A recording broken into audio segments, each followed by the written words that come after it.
در دوران شکوه هخامنشیان، داریوش بزرگ فرمانی صادر کرد که در تمام قلمرو پادشاهی هر کس پیشنهادی برای بهبود کشور دارد میتواند آن را در حضور شاه بیان کند. روزی سربازی ساده از سپاه پارسی نزد مشاوران شاه آمد و گفت که پیشنهادی برای بهبود امنیت راهها دارد. مشاوران با تمسخر به او نگریستند، اما چون فرمان شاه بود اجازه ورود یافت. سرباز در حضور داریوش گفت: ای شاه بزرگ، کاروان‌هایی که در شب سفر می‌کنند بیشتر مورد حمله راهزنان قرار می‌گیرند. اگر در طول مسیر مشعل‌هایی در فواصل مشخص قرار داده شود و گروه‌های نگهبانی شبانه در ایستگاه‌های استراحت مستقر شوند، امنیت بیشتر خواهد شد.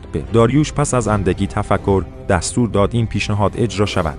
پس از مدتی گزارش‌ها نشان دادند که حملات راهزنان کاهش یافته و تجارت رونق بیشتری یافته است. شاه با خوشنودی آن سرباز را فراخواند و گفت: خرد نه در مقام و جایگاه، بلکه در اندیشه و تدبیر است. تو امروز به من و سرزمینمان خدمت کردی. از این زمان به بعد تو فرمانده نگهبانان راههای شاهنشاهی خواهی بود. آن سرباز ساده با خرد و پیشنهادش نه تنها امنیت کشور را افزایش داد، بلکه سرنوشت خود را نیز تغییر داد.